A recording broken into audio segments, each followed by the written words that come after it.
This one I had a little bit of fun with. Oh, I could teach the soldier about how to. No good response. No good response. And I didn't have a very good response. About the following questions. Think about the words that you're going to say. Hey, team, welcome back to the channel, man. It's that time again. So we're going to be talking about some of this month's, by the time you watch this, it'll be last month's promotion board questions. These are actual questions that I asked. Here's my sheet of paper with my questions that I wrote down. And so what I did was I wrote these down after I walked into the board, before anybody walked in. So you know what? What are my areas? My particular areas were Army, ERS, risk management, leadership, and map reading. And based off of the categories that we had, they rotate every month by company. I just took these and jotted down some questions. And I didn't stray, I don't think, from them at all. I just wrote down 2 questions per subject area. Not everybody got asked both questions. And then I did jot down some other questions. So that's either going to come in this one or it's going to come in a follow-on video. Maybe we'll make this a 2-parter. We're going to make this a 2-parter. This one will be my questions. The one in a couple days will be somebody else's stuff. So, or not, we'll see. So here we go. Man, I hope you guys are doing great. Man, let's do this. So first question I have is about the Army. And I didn't want to ask a doctrinal type question about the Army. So I wrote down 2 different questions. And one, the first one was why do you serve the Army? So that's what I asked. The first person I had was an NCO going for the rank of staff sergeant. And so I asked him, do you have soldiers in your charge? And this happened to a couple folks, even a specialist. The other NCO and I think another specialist had soldiers who were in their charge that they were writing counseling packets for. So I said, A, where's your leader's book, right? They didn't have one. B, where's your soldiers' counseling packets? They didn't have those either. I said, why does your soldiers serve? And don't talk to me about this is my squad, right? By the way, have you heard of Tim's, right? One said no. The hell you say, right? So let's talk about your squad. You're an NCO, or you're counseling the soldier. How do you not know about your soldiers? You only have a couple to know about. Next up was about leadership, in the area of leadership. Although I have 2 written down, based off some of the responses, I kind of maneuvered around into some other things, and we'll talk about that. But the first one was, what is your biggest concern for leadership in the Army? Right? I wanted to hear what somebody said, because that generated a follow-on question. They're like, well, my biggest concern is communication. I can't remember what anybody else said, but that was certainly one. So I asked, so what are you doing to fix that issue? And I didn't have a very good response. So see, sometimes I think we may ask a question knowing that there's going to be a follow-on question. It's not even that follow-on question is not written down, right? It's biggest concern in Army leadership is exactly, and I quote, right? But if you say that there's an issue, if you say there's a problem, this happened to somebody else. He kind of dug himself in the hole. He's like, well, every leader I've had has been poor. It's like, whoa. What you're telling me is your sponsor sitting right there is a poor leader. Well, not that sponsor. So you're telling me that your platoon sergeant is a poor leader. Well, not my platoon sergeant. So where are all these bad leaders? Oh, they were all in my last unit. Say, oh, is that, so what have you done in this unit? No good response. No good response. What do you need to improve on? This kind of follows back up on that one. So, which the follow-on question was, why should we give you a go? So what is your biggest weakness, right? As a leader, as a soldier, as a person, what is your biggest weakness? So, well, I get taken advantage of. Maybe I'm too nice. So, oh, okay, man, that's great because the first principle of leadership. Do you know the principles of leadership? Oh, oh, you don't. It's not me. I'm recreating here, right?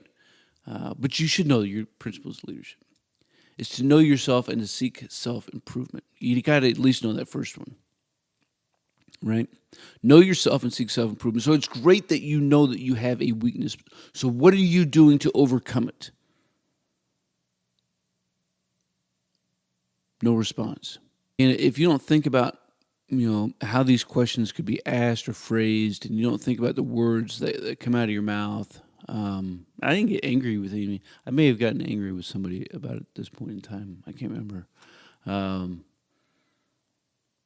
But you got to think about the words, and because words have meaning. So think about your words. Think about the questions. That's what you need your battle buddy. You need your NCO to ask you questions. What are the tough questions that I could be asked? Why should I receive a go? Knowing that I have this weakness, that was a follow-on question to this one. Why should I give you a go? If you know that PT is your problem, obviously because you're scoring, your last PT test was a 220, and the one before that on the 705 that's in your packet was a 221, and your 5500 that's in this packet, because you don't meet the height and weight standard. So your 5500, which tells me that you're a go, is 18, 19 months old. Where's your most recent one? If you know that weight gain is an issue for you, and you want to be a non-commissioned officer, you want to be an NCO of NCOs, right? You want to be a staff sergeant. What are you doing to overcome the problem? Think about the following questions. Think about the words that you're going to say.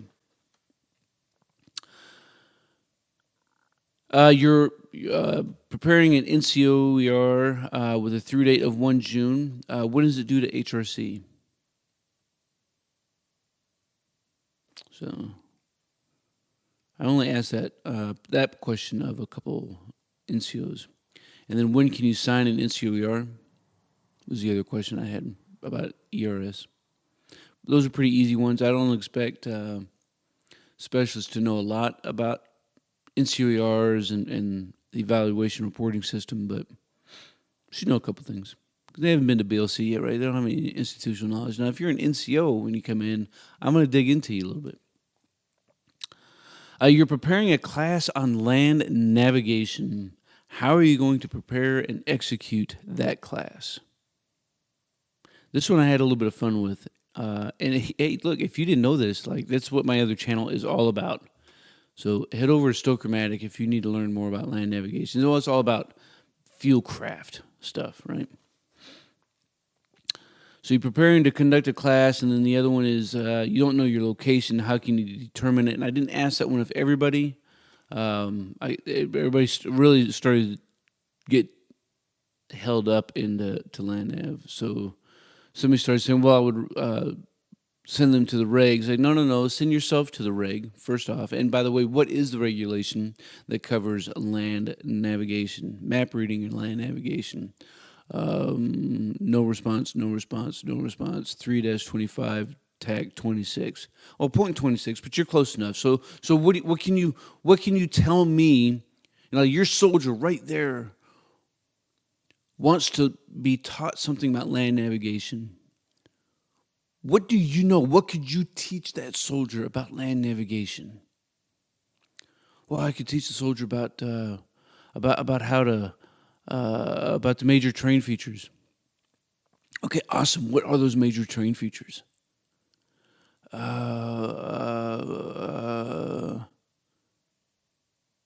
of the other soldiers got it. In fact, he said, Hidden Valley Saddle Ranch dressing. I was like, hey, you're a go. So what else do we know? Oh, I can teach about colors on a map. Okay, so what are the colors on a map?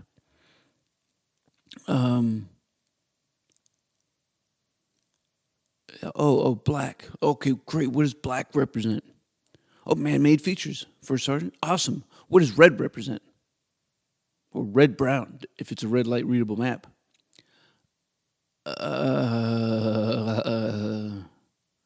What else can you teach the soldier about maps? Only one person really had enough knowledge and experience in map reading and land navigation to be able to talk a little bit of story on this. But you can see one question kind of turned into a lot of questions just based off of what I was given. And that's going to and you'll see that kind of happen with the other questions that I wrote down from other battle buddies to my left, to my right in the next episode, right? But depending on what you say, I'm going to ask a follow-on question.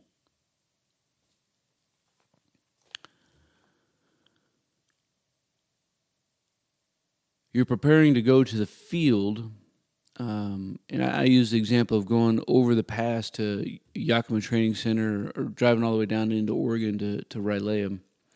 And you're tasked, you are tasked with preparing a deliberate risk assessment for the convoy itself. What risks are you going to take into consideration on that draw? Most folks could not talk about risks during a convoy. Caught them completely off guard, but it was such a simple question. One person talked about the road. I was like, so what about the road? I said, well, is there ice? No, man. I'm like, hey, tomorrow. And look, man, when you're asked a situational question and you're not given some specificity, then make something specific. Make it today. Make it to wintertime. Like whatever it is that you want to do. So he talked about all these different variables. Like, no, man, how about tomorrow? So he talked about the road, and then so he talked about congestion on the road, right? Time of day. And being cognizant of when we're getting on the road and when we're planning on being at different locations. Only one, again, was able to talk about any of these things at length. And I think he did a good job talking about some of these other risks as well as convoy. Talking about inexperienced drivers. I'm like, yeah, that's a great one, right? We talked about how to mitigate these risks, and he kept going on. And I think he had some really good thoughts. As it turns out, he was the only person who received a go on the board yesterday. Everybody else did a pretty good job. They just need to tighten up a little bit. Becoming an NCO is not something to take for granted. It's not a check in the block. You got to take it personal. So don't wait on yourself, right? Do it now. Make sure your uniform is squared away. Had a cat that came in and had wrinkles all over his uniform, right? Only one had their dog tags physically on their person. A couple of them trousers are too short. Take what you do and understand that it's a profession. Hey, man, I hope you enjoyed the content of this one. In the next one, we're going to talk about a total of 1, 2, 3, maybe 8 questions I wrote down from my peers. And I'll tell you what they were really asking, right? And the question that they did ask, and we'll chew on some fat. If you think somebody else out there could benefit from the channel and these conversations, and consider sharing it. Leave a comment down below. Let me know what you thought, and we'll keep this conversation rolling. Man, I appreciate all you guys. You stay out there, you keep grinding, and you stay stoked.